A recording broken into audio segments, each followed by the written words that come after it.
Bonjour, une nouvelle séance de Culture Flow et un nouveau rythme pour les organisations agiles.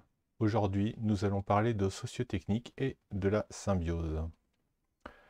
Je suis Hervé Taboukou, Flow Coach à Octo, et vous pouvez voir sur ce slide tous les collaborateurs d'Octo qui ont participé à cette aventure du livre blanc Culture Flow. Pour vous remettre le contexte en mémoire, il y a 5 principes que nous vous préconisons d'adopter: la granularité, la systémique, la répétabilité, la perception, la courroie de transmission, que je vous engage vraiment à aller voir dans les sessions précédentes ou bien dans le livre blanc en lui-même.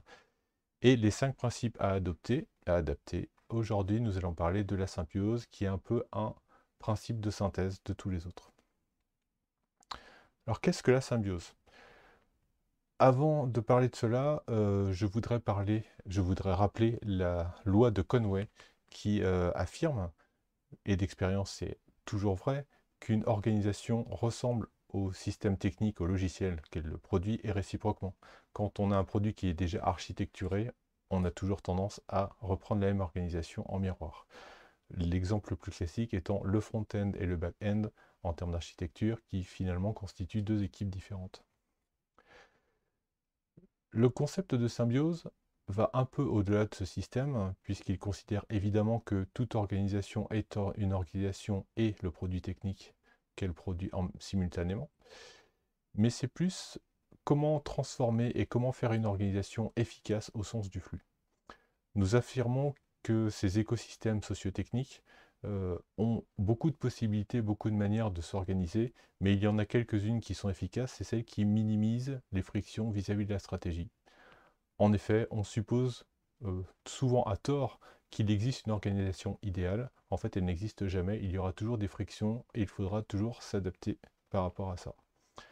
Nous allons donc travailler sur ces quelques pratiques qui orientent la stratégie en fonction d'une organisation et réciproquement pour que les frictions mutuelles s'adaptent.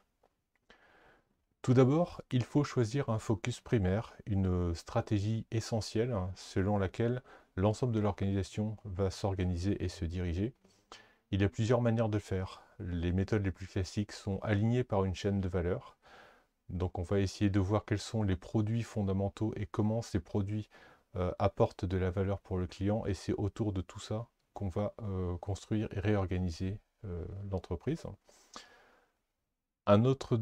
Une autre manière de faire très courante, c'est aligner par les domaines métiers. Donc on a des domaines d'experts, des domaines de règles de gestion très particulières, et c'est autour de ça qu'on va construire des équipes.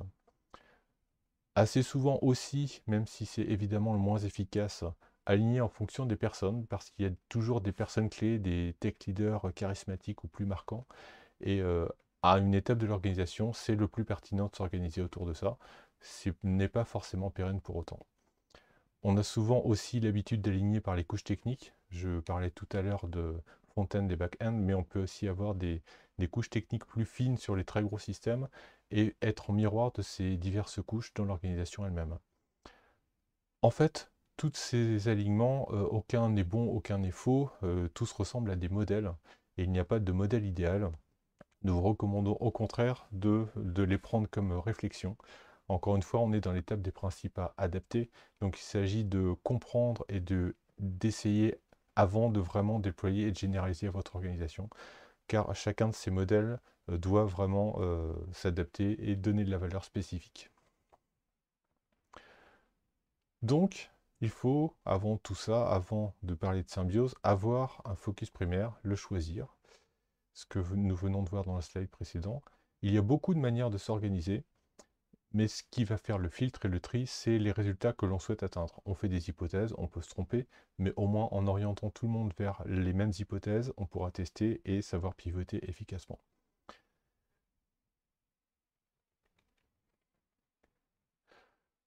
Maintenant qu'on a choisi le focus primaire, quelle que soit la méthode, il y a des briques élémentaires pour s'adapter, pour adapter l'organisation et la rendre plus apte au flow.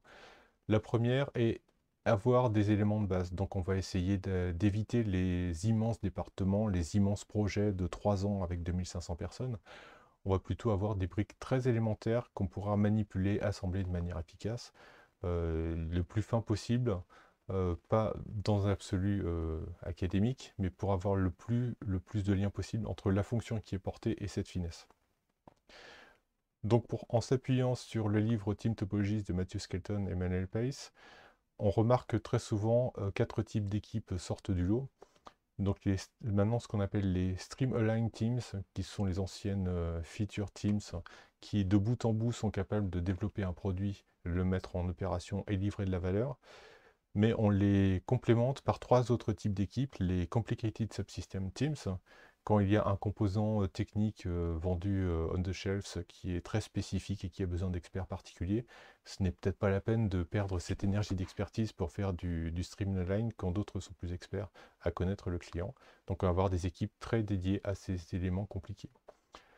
Par ailleurs, on va avoir des équipes d'enablers, de facilitateurs, qui vont aider toutes les autres équipes, compliquées, Streamline et plateforme qu'on va voir tout à l'heure, sur différentes pratiques très spécifiques.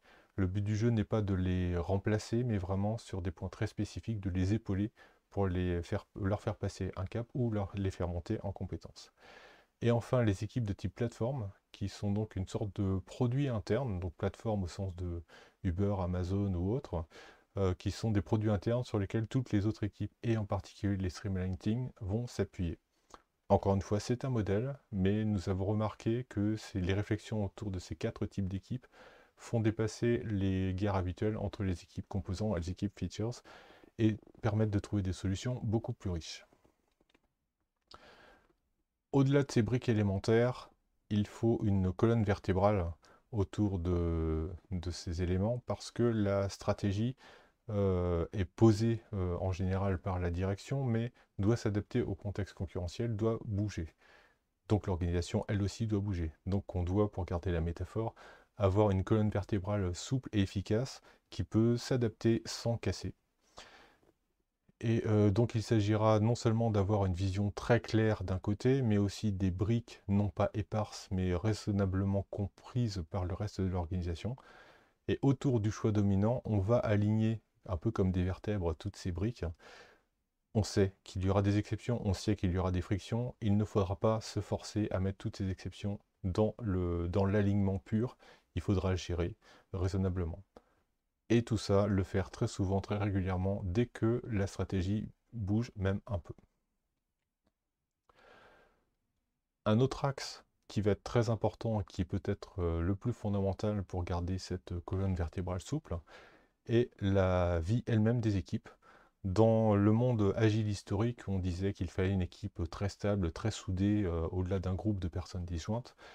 Maintenant, nous recommandons plutôt d'avoir une organisation qui est capable d'être très très dynamique dans sa façon de créer et de terminer les équipes, ce qui signifie que chaque personne doit acquérir les compétences de faire équipe avec un autre, même si c'est pour une mission de 1 semaine, même si c'est pour une mission de 1 mois.